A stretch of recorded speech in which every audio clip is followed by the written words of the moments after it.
We remain steadfast in our commitment in delivering local news that matters.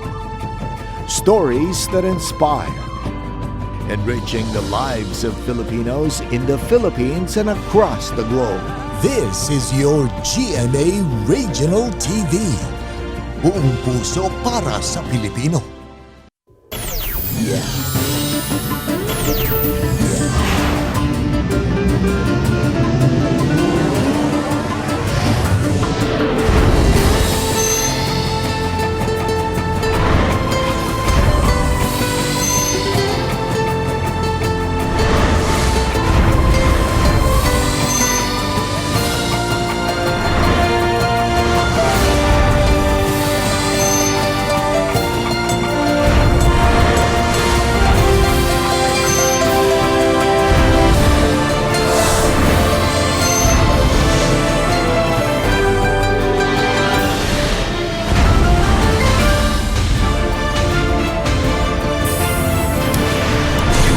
Kini ang GMA Regional TV Balitang Bisdak.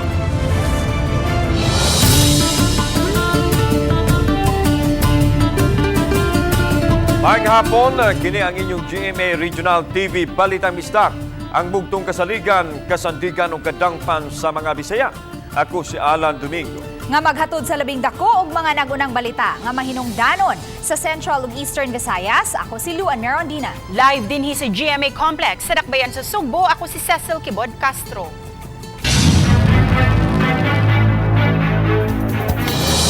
Sunog, miulbo sa may barangay Supang Dako, Dakbayan sa Mandawi, diid 15 ka mga panimay ang naugdaw.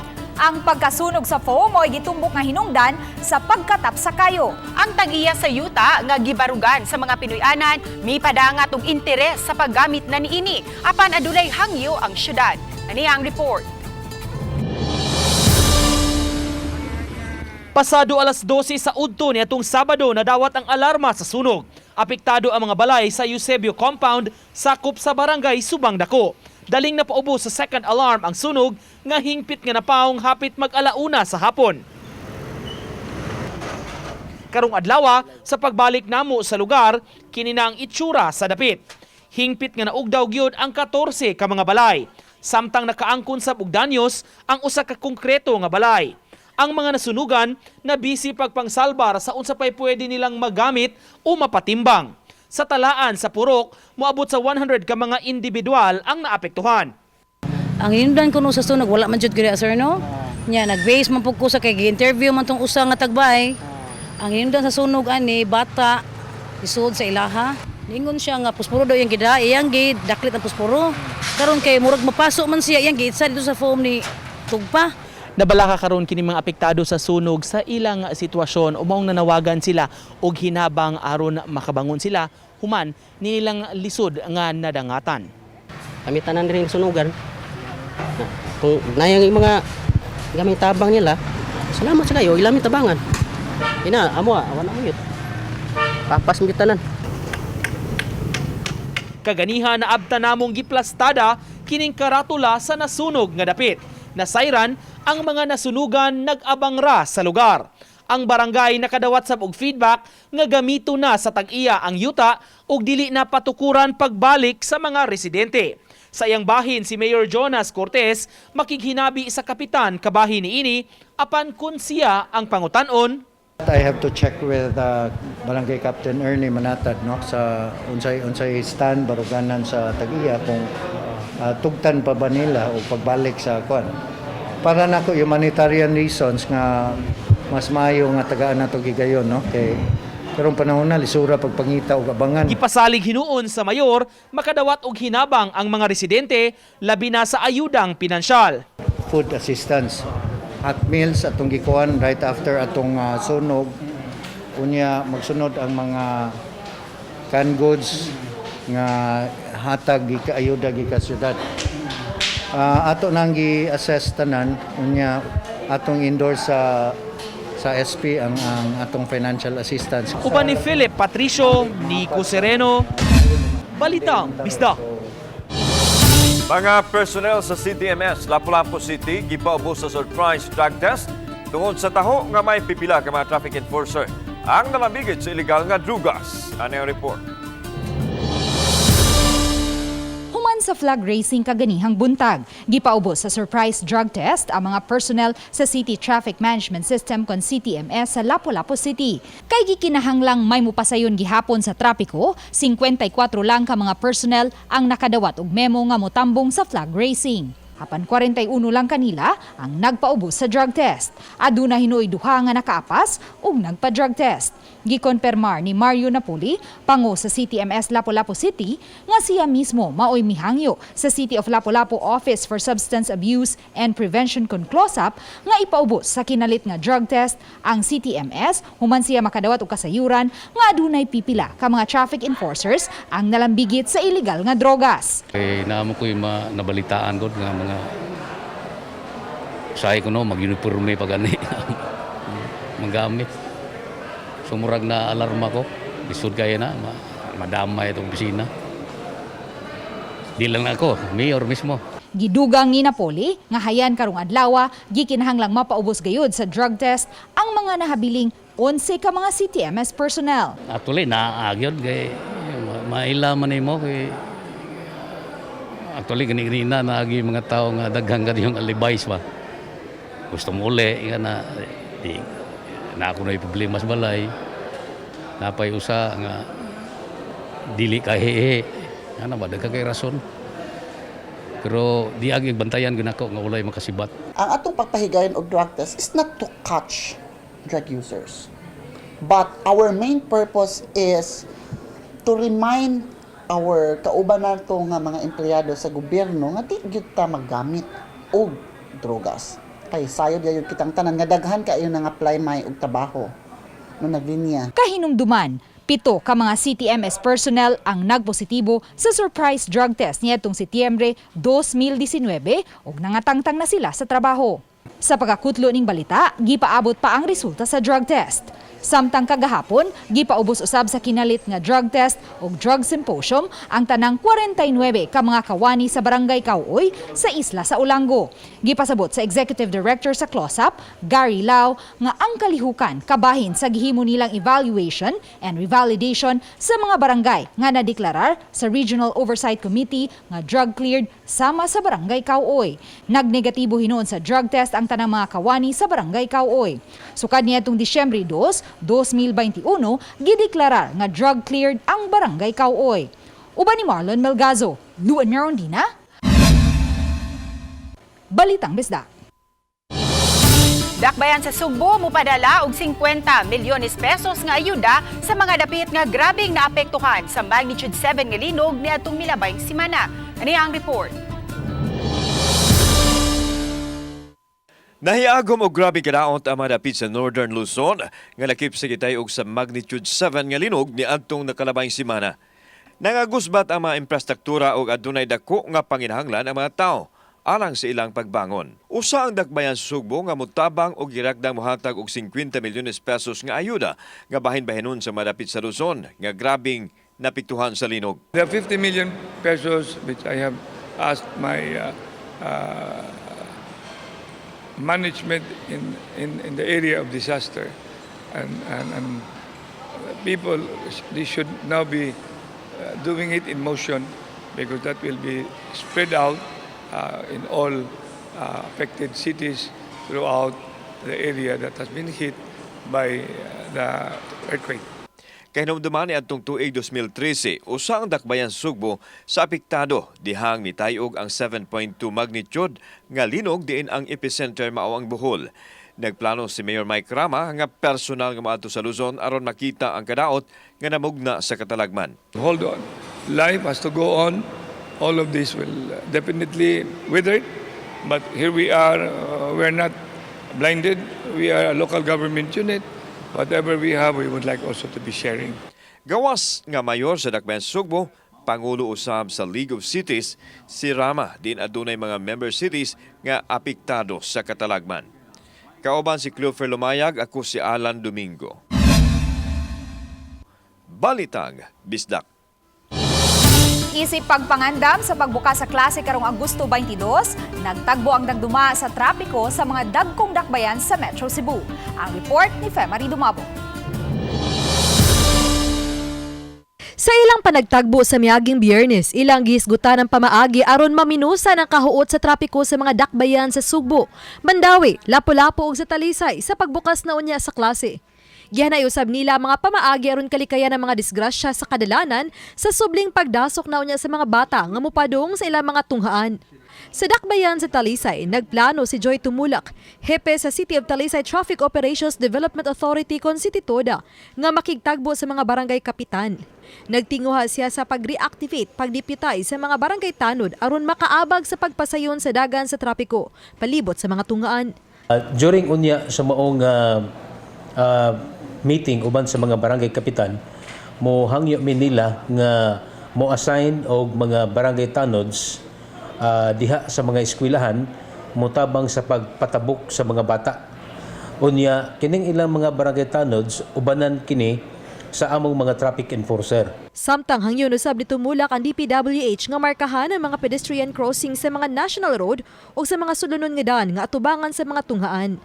Pedestrian crossing, no? Pedestrian crossing unya human kining mga linya sa ato ang mga borderline sa atong mga daan, no?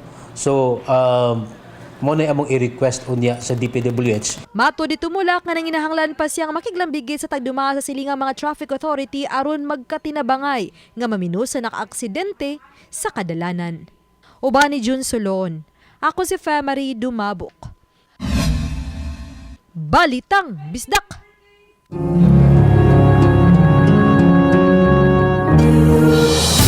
Ipadangan sa ilang pahasubo ang mga local officials sa pagkamatay ni kanhi Presidente Fidel Valdez Ramos.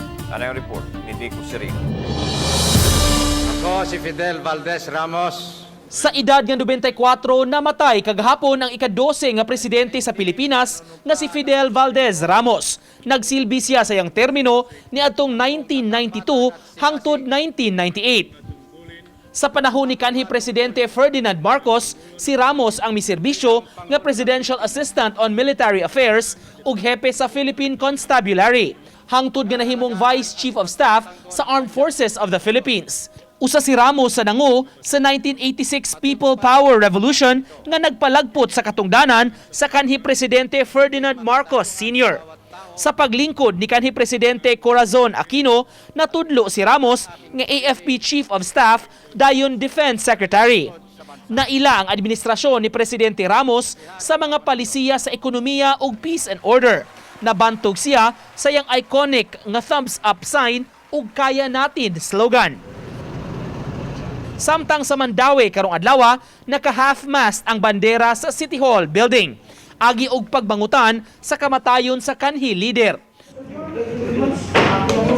Sa sesyon sa City Council, gipasar in mass motion ang resolusyon nga nagpadangat sa pahasubo sa syudad sa iyang pagtaliwan. Ipada ang resolusyon sa konseho sa pamilya sa kanhi presidente. Si Konsihal Nerissa Sun Ruiz nga kaniadto kongresista sa 6th Distrito nagpasalamat sa mga nahimo ni Ramos ug sa pagpirma sa iyang mga gidusong balaudnon kaniadto.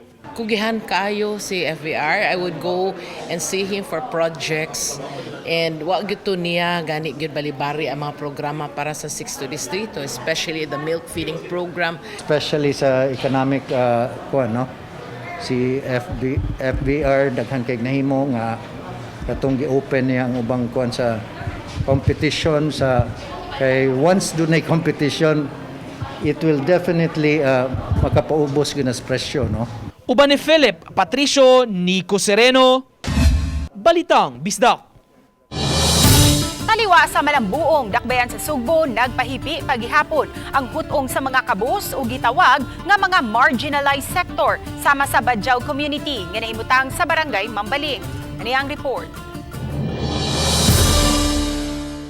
Kini ang katilingban sa mga Badjaw ug Muslim minority nga nahimutang sa atong bahin sa barangay Mambaling.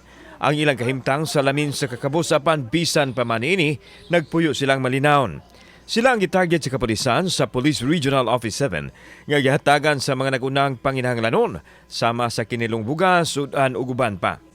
Tinguha sa mga otoridad nga mapaduol sa katawhan isip katambayayong sa pagpatuman sa kapsay ug kalinaw. Nakikhugoy-hugoy pa si Police Lieutenant Colonel Cristal Peralta ang tigpamaba sa PRO 7 nga misuroy sa kabalayan. Gusto ko makita yung talagang sitwasyon nila at gusto ko makita kung ano talaga ang nasa ground. So nakita nga po natin, ito po ay isang social responsibility ng ating kapulisan para po mapanatili sila mismo ay maging leader na mapanatili ang kaayusan at kapayapaan ng kanilang komunidad. Dakong kalipay ang gibati sa mga tao nga mismo ang mga pulis ang miduol kanila. Masaya po kami na nagkakaroon po ng programa ang mga ating kapulisan sa pangunguna po ng Colonel si Ma'am Peralta po, alhamdulillah.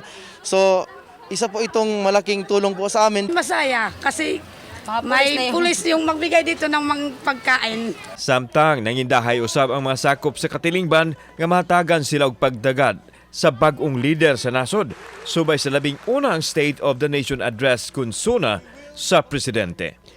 Sana bigyan kami ng magandang kinabukasan. Sana natulungan kami ganito ang hirap namin. Natulungan kami. Kauban si Philip Patricio ug Rod Prado, ako si Alan Domingo.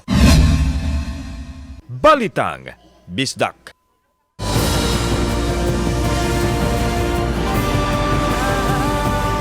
Kini ang GMA Regional TV Balitang Bisdak.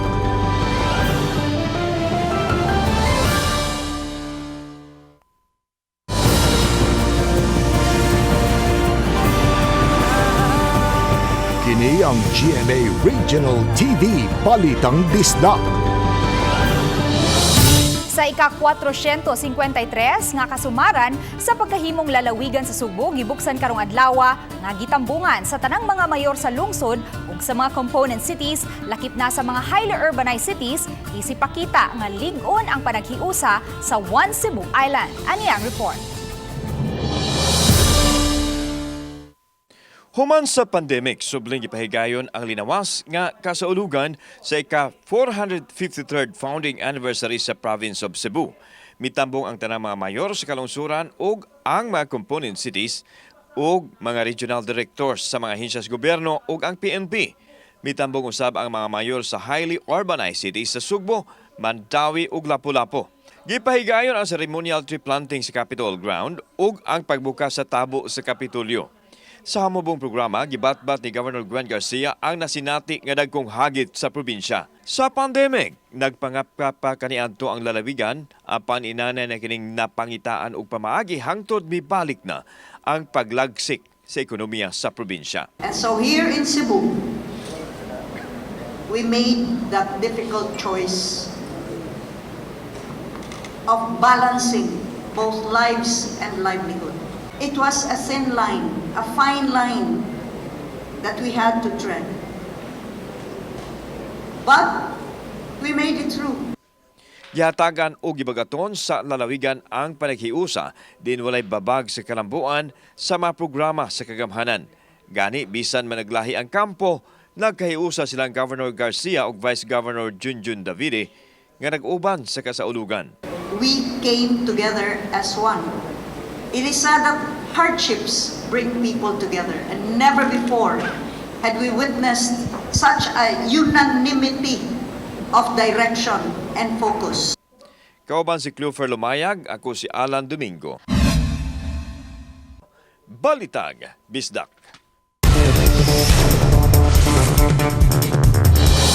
Kwatro anyos ka batang babae nagkalasuman gingong natakbuyan sa dengue fever. Ang report ni Femery Dumabo. Ang maong natala nga ikalima nga nakala sa dengue sa dakbayan sa Talisay ni Tuiga, taga Barangay Biasong. Samtang ang dugang mga kaso sa dengue sa syudad, sagad gikan gihapon sa susamang barangay. Biasong gihapon siya. Likod rin sa barangay hall. Then 4-year-old female child, medyo naulahi lang din siya dala sa ospital. Interview na mo sa mother is, kanang dili lang siya kanang sure kung dengue na ba to para sa iya kay naghilanat rag kadyot niya kaon sa dang bata. By the time nga nada siya sa district hospital, luya na gyud kay ang bata. Sa pagkakaroon, miabot na sa 398 ka mga kaso sa dengue, 5 ang nakalas. Sa unang bahin sa Hulyo, mitala ang dakbayan og 394 ka mga kaso ug 4 ang nakalas.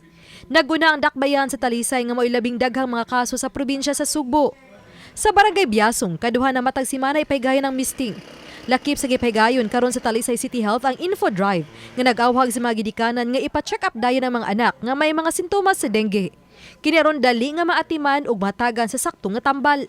Pwede na first aid nila sa bahay mo ina nga adlaw, primerong adlaw sa ilan at pero ikaduha na gani dalaw na lang nato sa health center para at least ma-refer sa midwife adto sa doktor, then ma-recommend na for laboratory. Dugang sa City Health Officer nga posibleng mosaka pa ang kaso sa dengue ilabi na nga ting-uwan.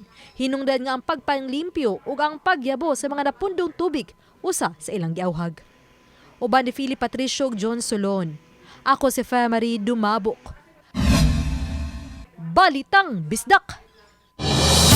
Subay sa dakong triathlon event nga ipaygayon sa Lapu-Lapu City karong weekend, pipila ka mga daan ang siradan sa mga motorista sud sa pipila ka oras. Ani ang report. Sukad sa alas 4 sa kadlawon, hangtod na sa alas 2 sa hapon karong Domingo, Agosto 7, walay mga sakyanan ang tugutang makaagi gikan sa Barangay Punta Engaño paingon sa Iskina Mactan, hangtod na sa Marigondon ug laho sa boundary sa lungsod sa Cordova. Ang nahisgutang mga dapit ang rota sa bike course sa dakong triathlon event karong Domingo. Actually, ma'am, ang akong instruction gyud sa atong mga tao during sa closure, katong area nga na crossing sama sa Marigondon, crossing man na siya. Panalitan kung walay bike nga mo lagyo pa, pwede may magpalabang. Labang ra pero dili gyud pwede nga mo left or mo right. Kaysa Sisilexman, musubay ang bike course, dili apektado ang dagan sa mga sakyanan sa first ug second bridge. 126 ka mga personnel sa CTMS, lakip na ang mga personnel sa duha ka mga tow trucks ang ipakatap sa kadalanan ni anang adlaw. May diversion roads usab nga buksan ang CTMS aron masigurong malikayan ang paghuot sa dagan sa trapiko sa Lapu-Lapu City ni anang adlaw. May giplano nga diversion na daan diri sa may Kasanta, Lapos diri sa may Isuya. Sa Sabado, Agosto 6, katunga lang sa daan habig sa Mactan Newtown, paingon sa Mactan Shrine ang tak-upan. Uban ni Marlon Melgazo, Luen Merondina.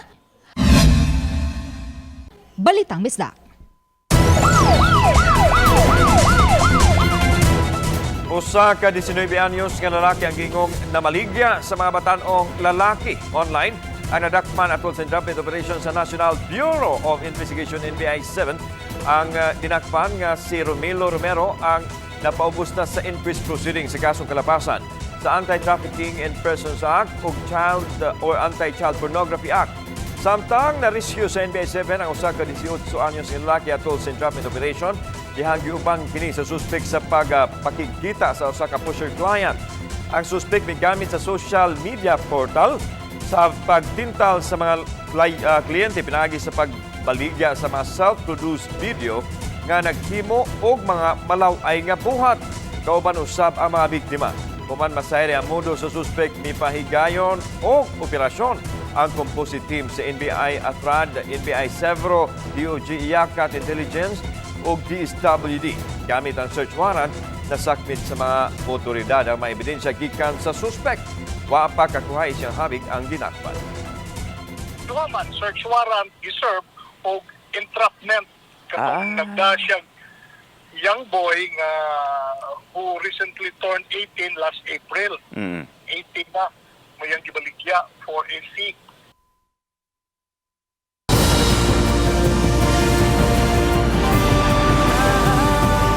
Kini ang GMA Regional TV Balitang Bisdak.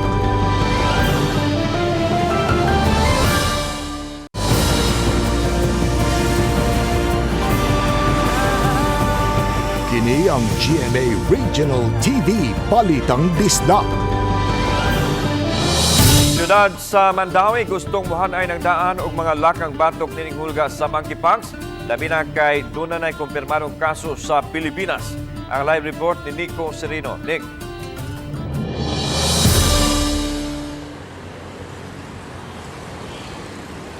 Yes, Lan, dili gusto sa City Hall nga mukumpiyansa kabahin nimo sakit maong mangandam na lang sab silang daan. Magtigom pa ang mga health officials sa Mandaue City aron hisgutan ang hulga sa monkeypox. Matod ni Committee on Health Chairperson Councilor Nerissa Sun Ruiz, hisgutan pa nila ang mga lakang aron makapangandam ng daan. Giasoy niya, doon na hinoy existing nga mga isolation facilities ang dakbayan nga mamahimong magamit o galing adunay kumpirmado nga kaso. Napama atong isolation. So, paminahon talang gyud og unsa may taba ni sa monkeypox. We will be ready. I think I will be meeting with the city health officer og unsa atong move ani. Si Ruiz nga usa ka doktor mipahibaw sa katawhan sa mga angayang mahibaw-an kabahin sa sakit. Ang contamination or infection ang pag-spread mas sayon nimong likayan kay kinahanglan og close contact gyud, skin to skin, dili pare sa COVID nga laway lang airborne. So mas kibaw ka kung we have to keep social distancing, mao gyapon the basic kung anato panglimpyo. Sa iyang bahin si Mayor Jonas Cortez nanawagan usab sa mga tao nga magmaigmat bahin sa mga sakit. Gawas kuno sa monkeypox, doon na say dengue nga padayong nagdala og peligro, maong angayang himuon sa mga tao ang mga lakang sa paglikay niini. Ang sanitation we can play a very vital role sa pagsumpo ani nga maong sakit. Unya ug makakuan ta mas labing dali ma-isolate, labing maayo.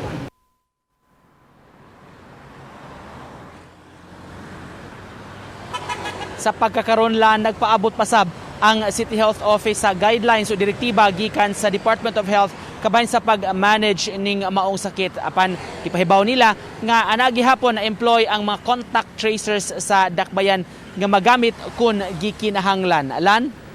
Daghang salamat, Nico Cirino.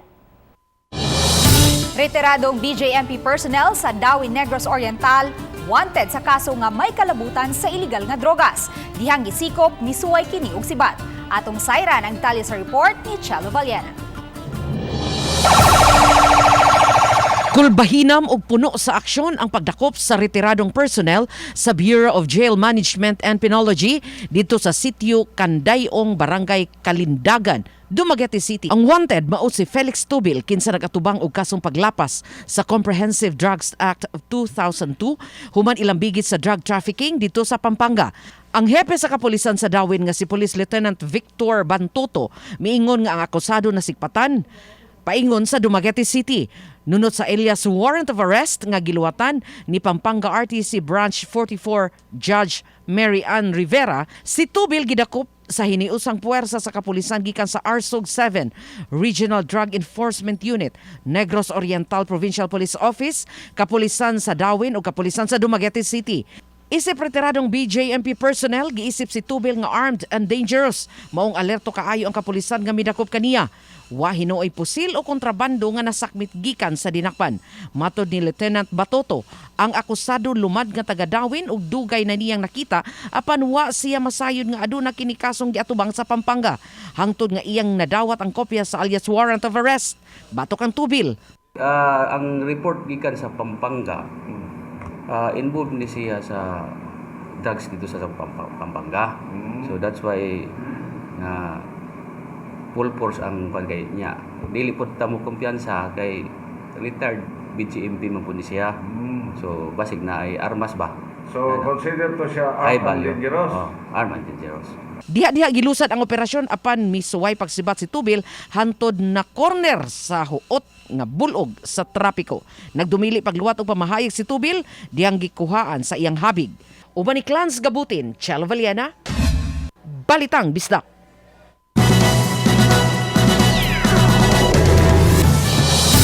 Nagbalang puso ng gipahigayong GMA Thanksgiving Gala Night ni atong Sabado sa gabi. Diin nagkatapok ang tanang mga kapuso executives, artists, employees ug uban pang mga personalidad alang sa pagsaulog sa ika-72 nga anibersaryo sa GMA Network. Ani ang report. Subling nagkatapok ang tanan nga milangkob si GMA Network alang sa Thanksgiving Gala Night. Mga executives, artists, employees ug mga VIPs ug guests ang mitambong sa star-studded event. Gibida sa tanan ang ilang fashionable looks nga subay sa old Hollywood glam theme sa gala. Lakip na niini ang primetime king and queen nga mao'y napiling couple of the night. GMA has been very, very good, not just to us, but to so many people, employees, and even the Filipino people through their service, entertainment, public service, etc. Kaya it's just but right to honor them on this very, very special day. Na magagather lahat ng mga artista, magkakasama-sama finally for the first time, no? First time magkaroon ng GMA ng bola. So, very excited to see everybody inside. Samtang ang Queen of Creative Collaborations, Heart Evangelista, mao'y giilang glamorous star of the night. I've been with GMA for a very long time, so I'm very, very thankful that they give me work and they're always part of my life for every chapter. So I'm just very happy that I'm here tonight. Samtang ang bida sa startup PH Alden Richards nga mao'y Sparkle Star of the Night, mapasalamaton sa ubay-ubay nga mga oportunidad nga may bukas kaniya pinaagi sa GMA Network.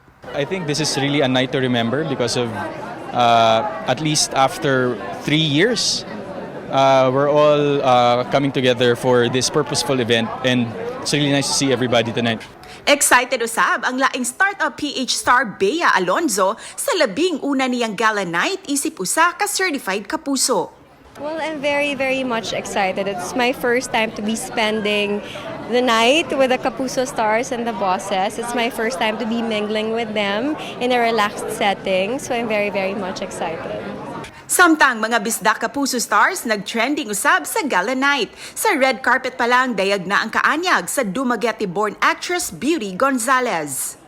I'm really thankful right now. I'm speechless, more than words. And I hope tuloy-tuloy pa rin. And, you know, I feel so loved. I feel so happy to be Kapuso. Samtang ang Sugbuanong businessman turned model and actor Richard Yap excited na sa umaabot niya nga telebabad series. I'm actually very grateful and very happy to be here. You know, it's nice to be here. I've been very warmly welcomed sa GMA, and I'm very thankful to all the people who, you know, brought me here. And you know, we're doing a new show now, so it's all good. It's all very good, actually. Glammed up usab ang sugbuan ng The Class champion Jessica Villarubin.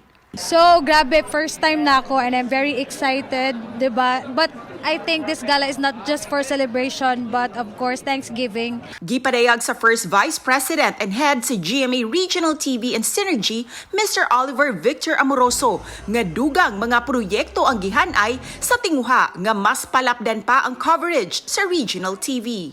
GMA Network is very blessed to reach its 72nd year. GMA Regional TV and Synergy is part of that, of that celebration. And through the years, we've seen the growth of regional TV and the birth of Synergy.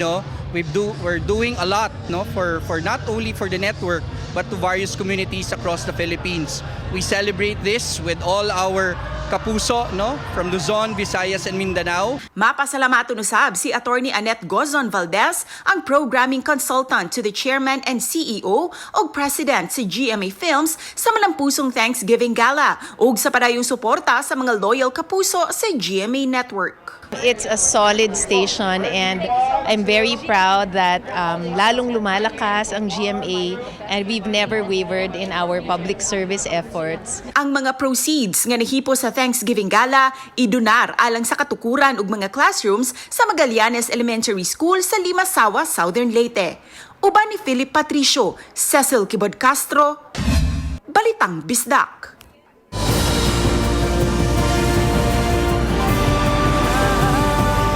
Kini ang GMA Regional TV Balitang Bisdak.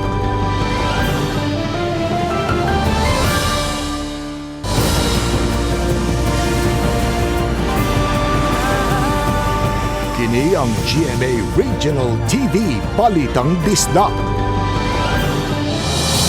Libreng sakay itanyag sa Tri-City sa Subo, Sugod, Karumbuana.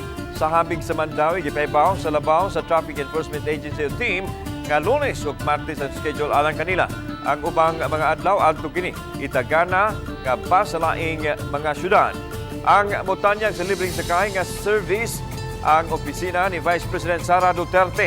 Usa ka Sarabas ang gamiton aron pag-ugnan sa kakuwangan sa pampublikong sakyanan kon peak hours.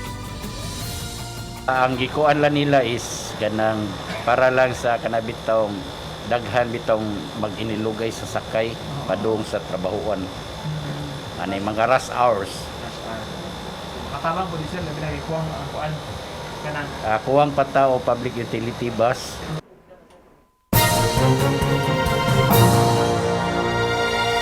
Gikan diri sa Visayas PRSD Forecasting Section, kini ang atong latest weather update, August 1, 2022. Southwest monsoon or habagat ang padayong nakaapekto sa atong nasod ug wala tayong monitor na low pressure area sa sulod ng atong Philippine Area of Responsibility. Ang weather condition sa Central Visayas kasama na ang eastern part of Visayas, makasinati na panagsama panganuron ngadto na sa medyo madag-umon na kalangitan, ug naay mga patak-patak na mga pag-uwan ug kini mga localized na mga pagpanugdog og kilat. Padayon ta mag-monitor sa atong mag-i-issue ng mga thunderstorm o rainfall advisories. Para sa atong mga dugang detalye, bisitaha atong mga official social media accounts. Kini si Jomar Eclarino gikan diri sa DOST Pag-asa Mactan. Maayong adlaw ug keep safe everyone.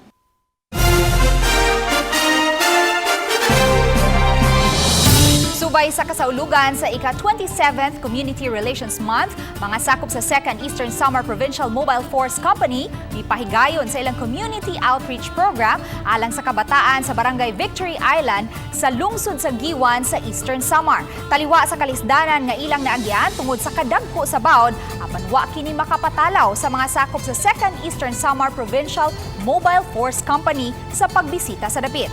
Ang #SpreadKindness naglakip sa paghatag og mga food packs alang sa 138 ka mga banay nga mga beneficiaries sa programa. Adunay libreng tupi, feeding program ug pagpangapod-apod og mga tsinelas alang sa 150 ka mga bata.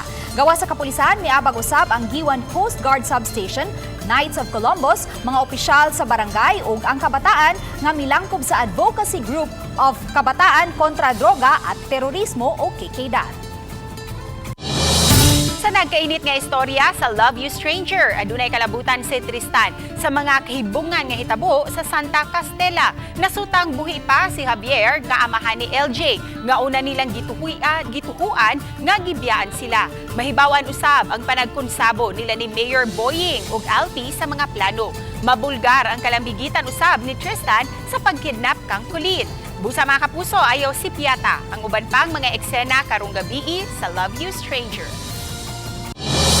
26 milyones pesos na ang kandidat nga nagahin sa Department of Social Welfare and Development alang sa programa nga Sustainable Livelihood. Ano ang report?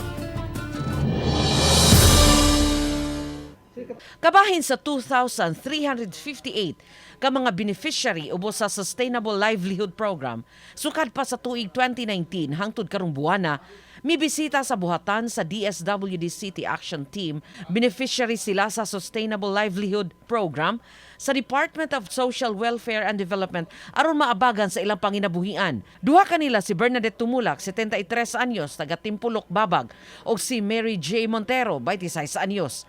Miuban unta si Mary Ann Garcia, mangho ni Mary J. apan dili kalipikado tungod kay adunay trabaho ang iyang bana. Akong ipang additional sa akong negosyo kay na kuan naman hapay-hapay na ba kay naglabada naman ko. Among kanatag 5 kilos nga bugas may among ipa utang niya siniman na. Og itlog sad nga kanang tinag-3 nga itlog. Gipasabot ni Redentor Betito, Project Development Officer sa Sustainable Livelihood Program, nga tag 15,000 pesos ang seed capital fund nga gihatag sa DSWD kanila ni Tumulak ug Montero. Dili na hinuon kini pabayran apan ilang siguruhon nga gigamit kini sa tuyo o sa paghatag sa gamayng puhunan. Ang iyang enterprise sari-sari store. So atong tanawon nga ang iyang gipangpalit katong mga grocery items nga ibaligya niya sa iyang sari-sari store. Laing gipasabot ni Betito nga dili diha-diha dayon ihatag ang salapi tungod kay gikinahanglan pa bang muagi og capacity building ang mga beneficiary aron makat-on sa saktong paggamit sa seed capital fund ug aron kamao sila mo patuyok sa gamay nilang puhunan. Hisgutan nato diha ang iyang mga pamaagi sa pagnegosyo ato guys yang tudluan og kanang financial literacy. Uban ni Godfrey Relien, Chelo Valiena, Balitang Bistak. Mga kapuso, ani ay laing angayang atangan sa GMA Afternoon Prime, ang Return to Paradise nga gisugdan karong adlaw. Pipila sa mga bida sa mong teleserye sila si Derek Monasterio nga muda sa papel ni Red, El Villanueva nga muda sa papel ni Eden. Giangko ni Derek nga gipaningkamutan nila ni El nga ma-build up ang ilang chemistry, ilabi na sa mga init nga eksena. Ang Return to Paradise nga makita Lunes hangtod Biyernes sa alas 3:25 sa hapon ang unang teleserye ni El, diin usa siya sa magda sa lead role. Mato ni El, daghan siyang na-experience nga first, sama na lang sa daring ug kissing scenes. Laing atangan sa iyang comeback sa GMA, si Miss Yula Valdez nga magda sa papel ni Amanda. Malipayon si Yula nga nahibalik sa Kapuso Network, human sa 8 ka tuig. Ang istorya sa Return to Paradise, magsentro nila ni Red ug El, kinsa na stranded sa usa ka isla, human makrash ang eroplano. Ma-develop ang duha, samtang muagi sila sa lain-laing pagsuway human mahibalik sa ilang pamilya. Ang Return to Paradise, original concept ni GMA Films President and Programming Consultant to the GMA Chairman and CEO, Attorney Annette Gozon Valdez ug Liza Ramirez. Sa nagpadayong istorya sa kinabuhi ni Lolong, makakita si Benjo nga nakiigstorya si Lolong kang dakila. Pasakitan ug hadlukot sa mga banson si Karina aron mutugan sa nahimutangan sa uban pang atubaw. Mahingawa silang Lolong kang Karina kay mabatiagan nga aduna kini problema. Mapugo si Karina nga tabangan ang mga banson ug hingpit nakaha nga ibulgar si Lolong. Daghang salamat sa mga kapuso nato, apil na ang nasa gawa sa nasod nga nakisayod sa mga dagko ug mga nagunang balita sa rehiyon. Ako si Luan Merondina. Ugikan din sa Central ug Eastern Visayas. Ako si Cecil Kibod Castro. Ang inyong balita, ang among balita kay matag lokal nga balita mahinungdanon, kini ang inyong GMA Regional TV Balita Bisdak buong puso para sa Pilipino. Ako si Alan Domingo, maayong hapon mga kapuso.